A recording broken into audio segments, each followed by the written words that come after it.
इस कहानी की शुरुआत में हमें बताया जाता है कि पृथ्वी पर एक मैजिकल क्रिस्टल मौजूद है जो अपनी पावर से पूरी दुनिया को बदलने की ताकत रखता है और उसने समय समय पर बाहरी तत्वों से पृथ्वी की रक्षा भी की है।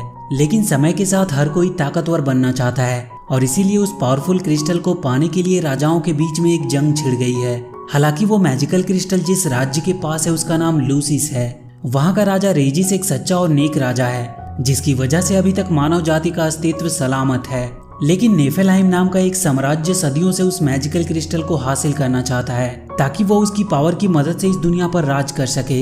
लेकिन लूसिस के राजा ने उस मैजिकल क्रिस्टल की पावर की मदद से अपने राज्य के चारों तरफ एक सुरक्षा कवच बना रखा है जिसकी वजह से आज तक नेफेलाइम मैजिकल क्रिस्टल को हासिल नहीं कर पाया है। हालांकि दोनों राज्यों के बीच में आज भी जंग जारी है। अब एक बार जब लूसिस राज्य के राजा रेजिस अपनी बेटी लूना फ्रेया और बेटे नोतिस के साथ टेनब्रा नाम के राज्य में आए, जहां पर वो अपने बेटे नोतिस के लिए दवाइयां खोजने आए थे क्योंकि नोतिस चल नहीं सकता था। लेकिन तभी वहां पर नेफेलाइम के सैनिक आ जाते हैं और वो राजा रेजिस के सभी सैनिकों को मार देते हैं और चारों तरफ तबाही मचाने लगते हैं। ये देखकर राजा रेजिस डर जाता है और वो किसी तरह नेफेलाइम के सेनापति को घायल कर देता है और अपने बेटे नोतिस और अपनी बेटी लूना फ्रेया के साथ वहां से भागने लगता है।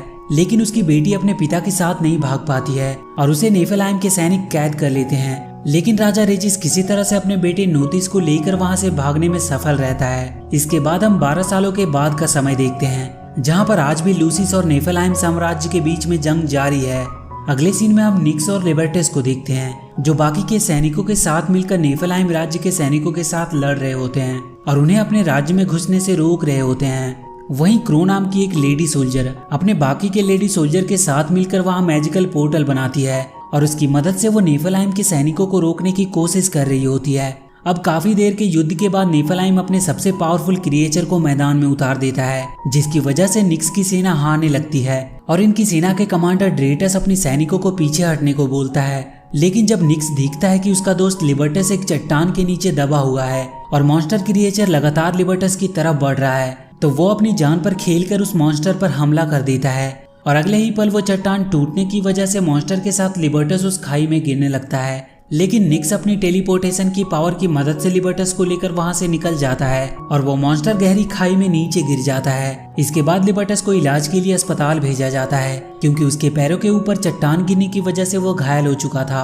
अब निक्स अकेला ही बैठा होता है कि तभी वहां पर उसका सेनापति ड्रेटस आता है जो निक्स से कहता है कि उसने उसे पीछे हटने को कहा था, लेकिन वो अपनी बहादुरी दिखाने के चक्कर में आगे बढ़ गया और वो उससे अगली बार से उसका सलाह मानने को कहता है। अगले सीन में हम राजा रेजिस को देखते हैं जो आज सीमा पर हुए युद्ध के बारे में अपने मंत्रियों से बात कर रहा होता है कि तभी वहां पर नेफेलाइम का राजदूत आता है जो रेजिस को बताता है कि उसके राजा लेडोलेस सदियों से उनके राज्य में कैद उनकी बेटी लूना फ्रेया की शादी अपने बेटे के साथ कराना चाहते हैं और सदियों से चल रहे इस जंग को वो खत्म करना चाहते हैं। इसके बाद हम निक्स को देखते हैं जो शहर में अपने दोस्त क्रो और लिबर्टस के पास आता है जो इस बात पर गुस्सा होता है कि वो जिस राज्य के सेनाओं से अपनी जान पर खेलकर लड़ रहे हैं उसी राज्य का राजदूत उनकी राज्य में आकर शाही मेहमान बना हुआ है। वहीं दूसरी तरफ हम किंग रेजिस को देखते हैं जो अपने सलाहकारों से बात करके ये तय करता है कि वो लेडोलेस के प्रस्ताव को मान लेगा और उनकी सेना को अपनी नागरिकों की सुरक्षा की शर्त पर अपने राज्य में आने देंगे क्योंकि अब वो बूढ़ा हो चुका था जिसकी वजह से वो मैजिकल क्रिस्टल की मदद से नेफेलाइम की सेना को ज्यादा देर तक नहीं रोक सकता था। इसके बाद हम निक्स और उसके साथियों को देखते हैं जो राजा के इस फैसले से गुस्सा होते हैं क्योंकि वो नहीं चाहते कि उनके राज्य पर नेफेलाइम का कब्जा हो। तभी वहाँ पर उनका सेनापति ड्रेटस आ जाता है जो सभी सोल्जर्स को कॉन्फ्रेंस रूम में बुलाता है और उनसे कहता है कि वो वही करेंगे जो उनका राजा आदेश देगा। लेकिन वो क्रो को ये मिशन देता है कि वो टेनब्रा जाकर ये पता लगाए कि राजकुमारी लूना फ्रेया सुरक्षित है या नहीं। इसके बाद क्रो निक्स और लिबर्टस से विदा लेकर टेनब्रा की तरफ निकल पड़ती है। वहीं दूसरी तरफ हम टेनब्रा में राजकुमारी लूना फ्रेया को देखते हैं जिनको किसी कैदी की तरह रखा जा रहा होता है और अगले सीन में हम नेफेलाइम के किंग लेडोलेस को देखते हैं जो दोनों राज्य के बीच होने वाली संधि के लिए लूसिस राज्य में आ चुका था। वहीं निक्स के रास्ते में उसका सेनापति ड्रेटस मिलता है जो उसे अपनी गाड़ी में साथ बिठाकर ले जाता है और वो निक्स को राजकुमारी लूना फ्रेया को सुरक्षित राजा रेजिस के पास पहुंचाने का मिशन देता है। इसके बाद निक्स राजकुमारी को लेकर राजा रेजिस के पास पहुंचता है। राजा इतने दिनों के बाद राजकुमारी से मिलकर बहुत खुश होता है। इसके बाद हम कुछ मजदूरों को देखते हैं जिनको क्रो की डेड बॉडी मिलती है और जब निक्स और लिबर्टस को इस बात का पता चलता है तो वो दोनों भागते हुए हॉस्पिटल पहुंचते हैं और क्रो की डेड बॉडी देखकर बहुत दुखी होते हैं। लिबर्टस ये देखकर पूरी तरह से टूट जाता है और अब वो बागियों के साथ मिलकर निफलहेim राज्य को खत्म करने का संकल्प लेता है। लेकिन निक्स अभी भी अपने राजा रेजिस के फैसले के साथ होता है। अगले सीन में हम किंग रेजिस के महल को देखते हैं, जहाँ पर जश्न का माहौल होता है, क्योंकि आज दो राज्यों के राजा आपस में मिल रहे होते हैं और दोनों राज्यों के बीच सदियों से चली आ रही जंग को खत्म करना चाहते हैं। यहाँ पर निक्स भी होता है, जो गार्ड के रूप में तैनात होता है।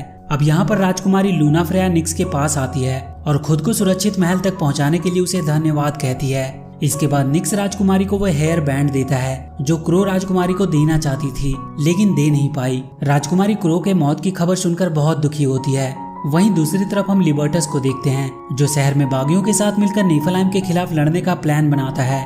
और अगले सीन में हम राजकुमारी को देखते हैं, जो अकेली होती है कि तभी वहाँ पर निफलहेim का सेनापति जनरल ग्लैको आता है, जो राजकुमारी को किडनैप करके अपने साथ ले जाता है।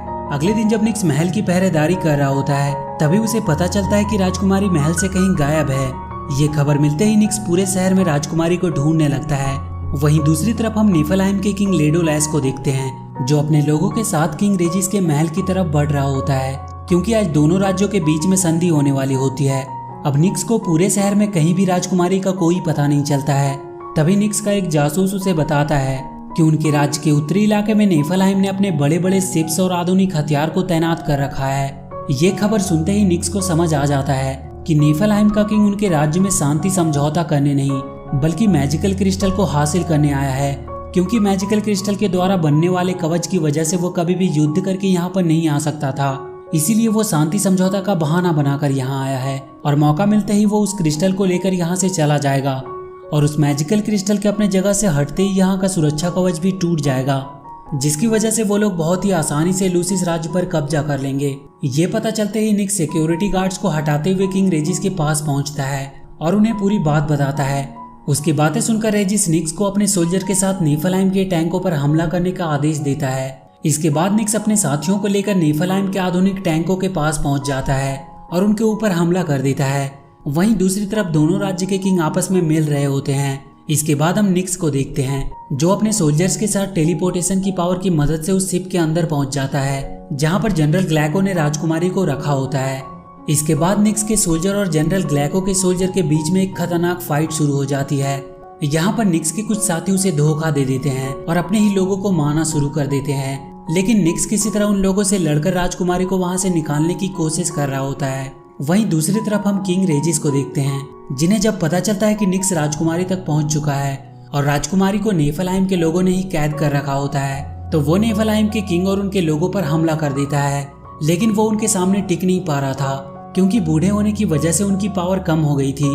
इसके बाद निफलहेim का किंग मैजिकल क्रिस्टल को लेकर वहां से निकल जाता है और उस मैजिकल क्रिस्टल को ले जाने की वजह से सुरक्षा कवच भी टूट जाता है, जिसकी वजह से निफलहेim की सेना शहर के अंदर आ जाती है और वो पूरे शहर में तबाही मचाना शुरू कर देते हैं। वहीं दूसरी तरफ हम किंग रेजिस को देखते हैं, जो अपने मैजिकल क्रिस्टल के खोने की वजह से बहुत दुखी होता है कि तभी वहां पर लेडोलैस का सेनापति जनरल ग्लैको आ जाता है और वो उस पर हमला कर देता है। लेकिन किंग रेजिस अपने मैजिकल पावर से उसे रोकने की पूरी कोशिश करता है। इधर निक्स अभी भी राजकुमारी के साथ शिप में फंसा होता है और देखते ही देखते उनका शिप आउट ऑफ कंट्रोल हो जाता है। लेकिन इससे पहले कि उनका शिप शहर के किसी बिल्डिंग से टकराती, निक्स अपने टेलीपोर्टेशन की पावर की मदद से राजकुमारी को लेकर वहां से निकल जाता है और वो दोनों किंग रेजिस के महल में आकर गिरते हैं, जहां पर जनरल ग्लैको किंग रेजिस पर लगातार अटैक कर रहा होता है। ये देखकर निक्स उस पर हमला करना शुरू कर देता है, लेकिन जनरल ग्लैको बहुत ज्यादा पावरफुल होता है, जिसकी वजह से वो उसके सामने टिक नहीं पा रहा था। ये देखकर निक्स किंग रेजिस की मदद से किसी तरह राजकुमारी और किंग रेजिस के साथ वहां से निकल जाता है। लेकिन किंग रेजिस उनके साथ जाने से मना कर देता है, क्योंकि वो जानता है कि अगर वो इनके साथ गया तो जनरल ग्लैको सभी को एक साथ ही मार देगा। इसीलिए वो राजकुमारी को अपनी मैजिकल रिंग देकर वहां से जाने को कहता है और खुद अपनी मैजिकल पावर की मदद से जनरल ग्लैको को रोकने की कोशिश करता है। लेकिन वो उसके सामने ज्यादा देर तक टिक नहीं पाता है और वो उसके हाथों मारा जाता है। इधर निक्स जब राजकुमारी को लेकर शहर से बाहर जाने की कोशिश कर रहा होता है कि तभी उसके ऊपर निफलहेim के रोबोट्स अटैक कर देते हैं, लेकिन किसी तरह ये लोग बच जाते हैं। अब निक्स को उसके सेनापति ड्रेटस का कॉल आता है, जो उसे अपने पास बुलाता है। वहीं दूसरी तरफ हम निक्स के साथ लिबर्टस को देखते हैं, जिसके सभी साथी शहर में चल रही गोलीबारी में मारे जाते हैं। ये देखकर लिबर्टस बहुत दुखी होता है। तभी उसे भी ड्रेटस का कॉल आता है और वो भी उसकी तरफ निकल पड़ता है। इसके बाद हम निक्स को देखते हैं, जो राजकुमारी के साथ उस जगह पर पहुंच जाता है जहां पर उसके सेनापति ने उसे बुलाया था। लेकिन जब वो वहाँ पहुँचता है तो वो देखता है कि वहाँ पर कोई नहीं होता है। तभी वहाँ पर एक सोल्जर आता है जो पहले निक्स के साथ ही काम करता था, लेकिन अब वो नेफलहैम के लिए काम करता है क्योंकि उसे लगता है कि नेफलहैम के लिए काम करने से उसे एक उज्जवल भविष्य मिल सकता है। इसीलिए वो निक्स को शूट कर देता है और राजकुमारी से किंग रेजिस के द्वारा दिया गया मैजिकल रिंग मांगने लगता है। हालांकि राजकुमारी उसे रिंग देने से साफ साफ मना कर देती है, लेकिन इसका कोई फायदा नहीं होता है और वो राजकुमारी से मैजिकल रिंग छीन लेता है। लेकिन जैसे ही वो उस रिंग को पहनता है वो वहीं पर जलकर मारा जाता है। अब यहाँ पर निक्स का सेनापति ड्रेटस भी आ जाता है जो घायल पड़े निक्स की कोई मदद नहीं करता है। तभी वहाँ पर लिबर्टस भी आ जाता है और वो आते ही ड्रेटस को अपनी गाड़ी से उड़ा देता है, जिससे अगले ही पल में वो जनरल ग्लैको में ट्रांसफॉर्म हो जाता है। ये देखकर निक्स और बाकी के सभी लोग पूरी तरह से हैरान रह जाते हैं। अब ग्लैको निक्स को मारने ही वाला होता है कि तभी वो किंग रेजिस का वो मैजिकल रिंग पहन लेता है, जिसकी वजह से वो गॉड्स के सामने पहुंच जाता है। गॉड्स उसे एक शर्त पर उसका साथ देने का वादा करते हैं कि अगले दिन सुबह होने के साथ ही उसकी मौत हो जाएगी। निक्स उनकी ये शर्त मान लेता है और उसकी वजह से उसके अंदर पावर आ जाती है और वो जनरल ग्लैको को एक पंच से ही दूर फेंक देता है। इसके बाद निक्स लिबर्टस को राजकुमारी को अपने साथ शहर से बाहर ले जाने को कहता है और खुद जनरल ग्लैको से लड़ने लगता है। इसके बाद उन दोनों के बीच में एक खतरनाक फाइट होती है। नेफलहैम की तरफ से मॉन्स्टर क्रिएचर और जायंट मशीन्स लड़ रही होती है, वहीं निक्स अपने गॉड्स के साथ मिलकर लड़ रहा होता है। अब इन लोगों के बीच घंटों फाइट होती है और अब कुछ ही देर में सुबह भी होने वाली होती है और अगर सुबह हो गई तो निक्स भी मारा जाएगा। इसीलिए निक्स गॉड के साथ मिलकर बड़े ही चालाकी से रोबोटिक मॉन्स्टर और जनरल ग्लैको को हरा देते हैं और जैसे ही सुबह होती है निक्स किसी रेत की तरह हवा में उड़ जाता है और अब राजकुमारी और लिबर्टस को एक आजाद की जिंदगी मिल जाती है। और इसी के साथ ये मूवी यहीं पर खत्म हो जाती है। तो वीडियो अगर अच्छी लगी हो तो please do like and share the video and please subscribe to my channel and press that bell icon.